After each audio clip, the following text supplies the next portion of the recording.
Hi, Marcus here from 4POS. Just want to show you some basics on the 4POS touchscreen system. The touchscreen system is intended to be for businesses that do not use scanning. In other words, it's not a high volume, maybe a high number of products, a retail store.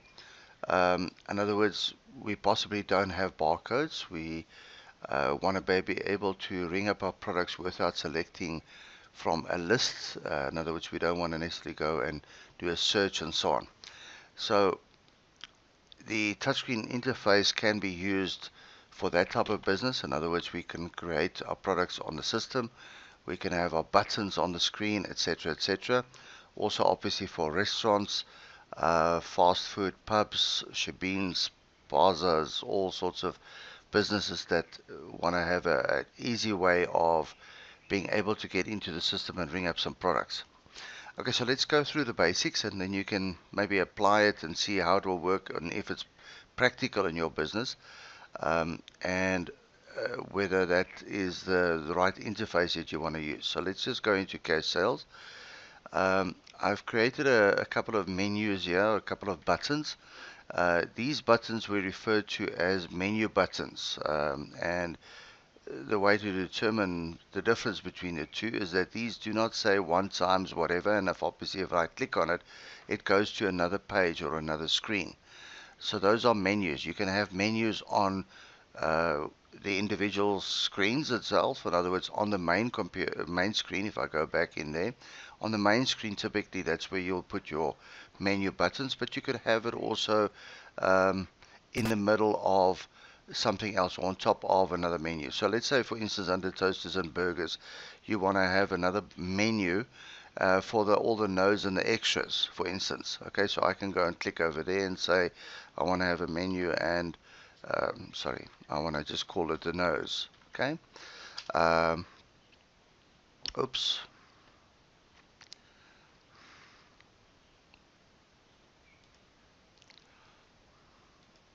So let's say I click over there and I want to say I want to make a new menu and I want to call it no. In other words, that will be for my no this and no banana, no onion, no whatever the case may be. And for the same reason, you want another menu and you want to call that extra. Um, so on these buttons or menu buttons, you can then have a subdivision. So if I click on no's now, it'll take me to another page which all my no's are on. Might be a good idea, might be a bad idea. Personally, I wouldn't do it that way. I would rather just put my no's on the same screen, if you can. Um, or alternatively, put it on the main screen, because all the no's and all the extras might also apply to anything else. In other words, they could also apply to my main courses. No basting, extra basting, salad on the side, or um, salad dressing on the side, that type of thing. If you look in the bar environment, you might even have things like 2 blocks of ice, no ice, long glass, short glass, each and every customer's possible variation of it. It's always easier to put it as a button, simply because then the waiters and the cashiers can ring it up quite easily and fast, and the kitchen and bar areas will know immediately what they do. So let's get back to basics again. Okay, so let's assume I want to make a new department. We spoke about salad, so let's say I want to make a new menu here for salad. So I will press C for configure, click on the button where I want the product to be on, and I'll say new menu and I'll call it salad. Um, and for now, I won't worry about colors and stuff like that. I'll just go exit configuration, go to my salad screen, press C for configure once again, click on the button and say new product. In other words, now it will bring up my existing list of products that I've already created. If the products that you've created does not appear on this list, most likely they've been disabled, or you've decided for whatever reason to go and disable the barcode. We have quite a lot of those happening, and people complain and say, but my products do not appear. You went and disabled the barcode. Do not disable the barcode. I know you're not going to use the barcode uh, on the touchscreen, but the system uses the barcode. Behind the button, there's the barcode number that says which product in your database is being sold. Okay, so if the product is not existing on your product list yet, and you want to create a quick button, again click on it and you can just say simply quick button. This is the same as what we call the learning mode in the point of sale or 4POS scan program.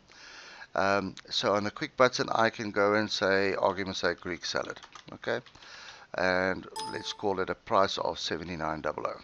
Okay, again pricing, do not put a decimal point in, and type in the 00, the cents in other words, in the system as well. If you just put in 79, it will create the item at 79 cents. Okay, so if it's 79 Rand 95, that's the type of figure that you'll type in there, or the number that you'll type in there.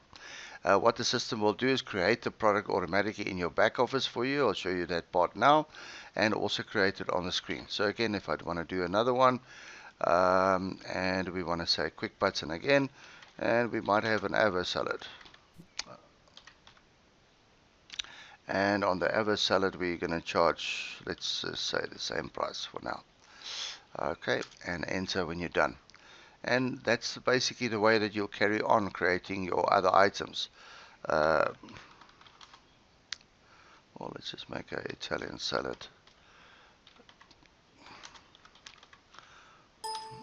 And I'll do the same thing, same price. Okay, and as you can see, immediately once you've created the products, you can immediately sell it. So it's a very fast process of being able to create your buttons. If I go exit, it will take me back to my first screen. The other basics would obviously then be to say, okay, fine, I want to now, customer wants to pay me. So all you need to do then is to click on the cash out table button. It will take you straight to the cash out screen, and on here you can see the totals of your bill, in other words your name of your business, the tax number, VAT numbers, whatever you have, maybe some footer rules and stuff that you have on there that says thank you for patronage, whatever the case may be. You might even have rules and say you know, trading hours, maybe specials that's coming up, etc., etc. In the middle of the receipt here, you'll see that there's also totals for foreign currency. In other countries other than South Africa, you are allowed to manage and accept other currencies. South Africa, you're not. So if you are and you've set it up, you are welcome then to go and exchange or change your exchange rate. And once you've changed the exchange rate, then it will print your local currency amount, your total, in other words 239.85, in the other currencies totals. So if a customer wants to pay you in dollars, and you can accept and do accept it, you would be able to then go and say, fine, I'm accepting US dollar and you need to pay me $32 at my exchange rate, not the bank's exchange rate, to accept that amount.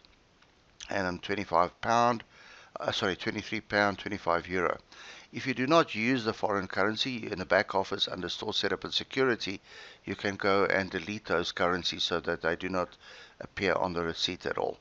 Okay, so that is the invoice itself. On the payout screen, you've got quite a number of options. You can do fast presets at the bottom. Obviously, the amount is now larger than my preset amounts that I've set up. Again, the presets all set up in the back office. So in this case, I have a couple of options. I can go and say customer is giving me 250 Rand, and then press enter, and as you can see, it will then go through as cash. If it was credit card, you could do it, just click on credit card, same amount kind of idea. Again, the 250 Rand might have been a 10 Rand 20 tip or whatever the case may be. Okay, same applies to debit card. We know most customers do not accept checks anymore, but you can go and change the wording of check to EFT or Zapper or other payment terms options that you might have on the system. Also allows you to split tender, in other words, split tender between cash and cards. You might even then enter the foreign currency itself. On the discount part of it, at the bottom left hand side, you'll see there's an option that you can go and say, I want to give the customer a value discount. So at any stage you can go and click on value discount, and you can go and give it a reason and say VIP, argument's sake. Alright, and you can then type in the amount of the discount as well. Okay, you'll see the discount field is highlighted right now, so I can give the customer a R9.85 discount. Okay, just type the amount in cents again and press enter. Okay, and now you'll see the total comes down from 239.85 down to 230. You could also add either a value gratuity or a percentage gratuity onto it. The same applies to discount. Obviously, you can give a 10% discount on there.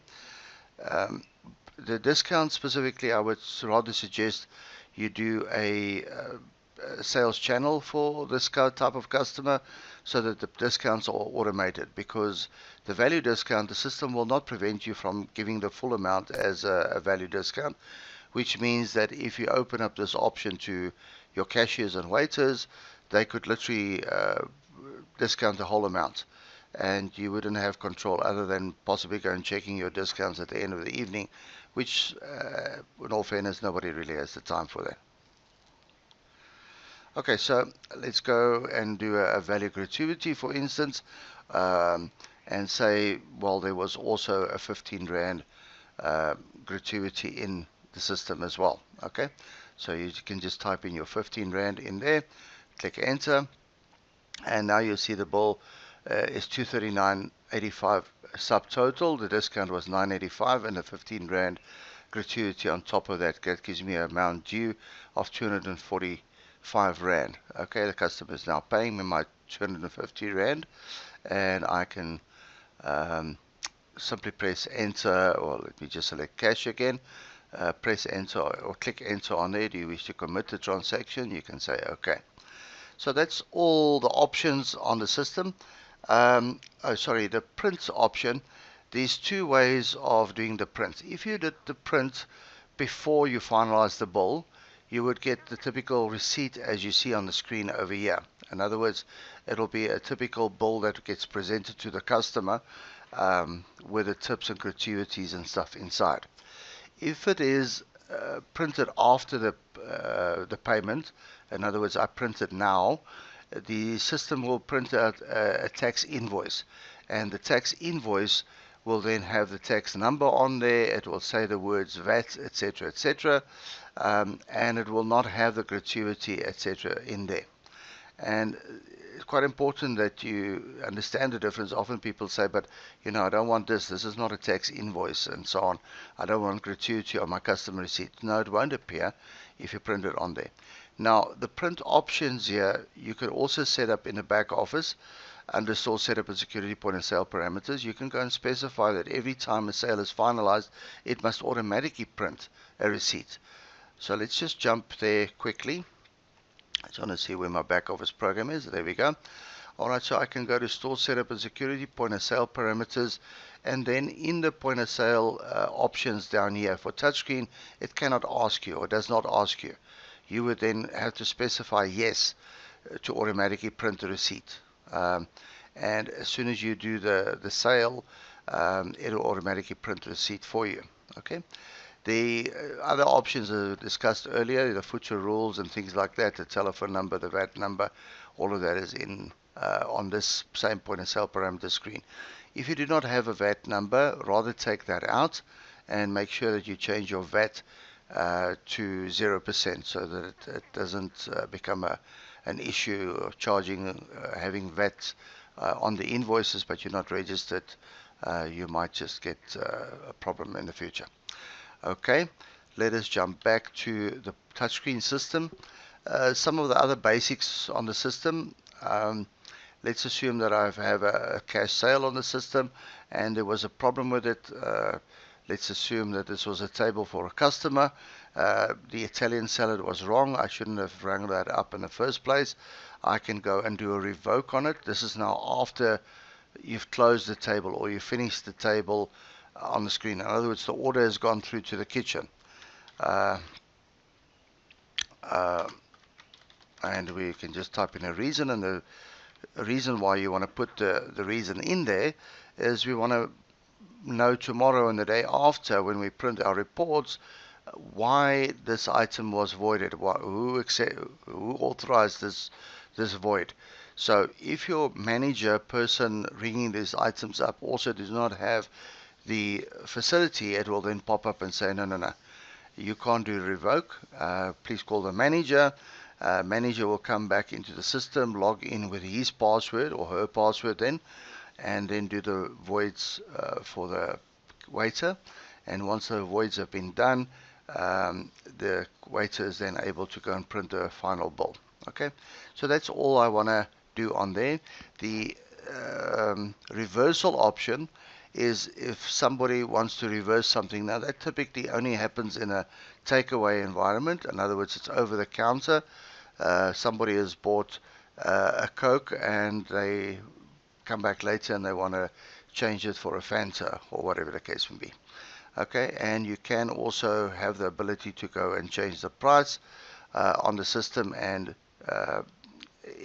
once you've rung it up, and change the price to something else. Okay, at any stage you might want to see what is on a bill. You can literally just click on the table, go add transaction, and then at the bottom of the screen you'll see there's an option that says view slip, and the slip will automatically give you a slip or receipt printout of what is on the bill at the moment to verify that that's correct. If you want to print the bill, you can literally click on it and just say print transaction, and it will then print to your slip printer, whichever printer has been selected. Other functions on there is edit transaction, which we just done. Change Waitron, meaning I'm changing, this waiter might be cashing off early, I'm changing it to another person. I can rename the table and call that table will now become table number 10. And I can cash out the table, which is what we've looked at. You can move it to somewhere else on the screen. Obviously that's a better route to take if you're using the floor layouts. Floor layouts are discussed in one of the other videos, so please have a look at that. You can change the number of guests on the table. Maybe at the moment you've got one guest in there. The guest count is quite important for the kitchen, as in the sense that when they receive a printout or a print for an order, they will see that it's for the main courses. If there's 5 people on the table and there's only 3 main courses, then they should wait and call the waiter and say, excuse me, did you make a mistake, or what is going on here? Also, maybe put messages on your system to say, I'm going to have a calamari starter as main. So the words as main will be one of your prep instructions that you will be able to set up on the system as a button, and that will print in the kitchen as well, so that the chef in the kitchen can actually know what is going on. So he's not getting a calamari starter and a T-bone steak, and he doesn't know, is this now for one customer and he's going to want the starter first and the main course later, etc., etc. In restaurants we use all sorts of messages as well that says send now, or send starter now, or send main course now, or something. That is all ways of communicating with the kitchen. You can also literally just go into the table and have a button that says start preparing mains, or 5 minutes break, or whatever the case may be. And this is all, instead of the waiter having to go to the kitchen. In a busy restaurant, the waiter does not have the time, neither does the chef have the time and trying to remember that's what's happening on each and every table.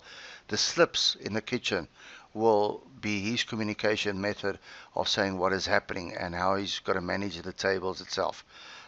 If it's managed properly, everybody's happy. The customer's happy, waiter's happy, they're getting good tips, and the chef gets good response on the meals that he served. So a lot of small little things. We've done a couple of thousand of restaurants, and if you use your messaging properly, you'll see that it makes a huge difference in the business. Okay, so split table as well. The split table function allows you to move items from one table to another. In other words, split one table from maybe 5 people, 5 items into 5 individual items, or just split it into 2. That is an option that you have, and you can then split the bill up automatically so it becomes 2 separate tables itself. While we're on the subject, just go and ring up some more products, because obviously I can't split the table if there's only one product on there. So let's go to burgers. Let's go ring up a burger. And main courses, we'll ring up another T-bone. We want it rare, baked potato, sour cream and butter. All the messages, as you saw now, the prompts, suggestive selling, is all set up in the back office under below messaging. We'll add another video that will explain that part of it for you. Okay, and yeah, let's go and ring up a couple of beers maybe. Alright, and we'll say finish. Now I have a table that's got quite a lot of products on, and I could quite easily go and split that table now. Click on the table, say split table. Now it seems all, oh my goodness, what I do now. Now the first thing to remember is right at the top, let's start from the top. You say how many tables do you want to split it into? Okay. The maximum splits must be greater than 0. In other words, it's got to be more than 1. You can't just say I want to split the table, but you're not adding extra tables. So let's say we want to split this table into 2 tables, and as my original table plus 1, I will then say splits as 1. Enter. And as you can see there, now it's created a new table for me, and I can go and specify from the original list of products. I can say which tables, or which items must go to the other table. So let's say the Windhoek lager goes to there, and I can say move it there. Okay, as you can see, it's taken it off this side and moved it to the other table. And we'll say that this customer also had the burger, and you can see the table is still highlighted, so I can just click move, and the customer also, or this specific customer also had a avo salad. Okay, and that's it. That's all I want to do. So now my one table has become 2, nice and clean and tidy. Okay, I can click on done. Are you sure this is what you want to do? Yes, thank you. And now I've got 2 tables, as you can see. Alright, my original table sits over there, and if I go and look at this bill and I go and view the slip, then it will show me then that these are the new products that appear on the new table. If I want to now, if I'm happy with that and the customer wants to pay the bill, I can directly jump to the payment screen and go and say yes, I want to finalize that bill. And then my original bill as well, I can go straight to cash out table and go and type in my cash amount or whatever amount, credit card for instance, and finalize that to credit card.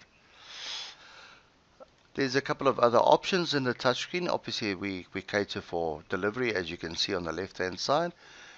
Delivery is for customers that do typical takeaway for pizza, sandwiches, burgers, rumps, any takeaway kind of business.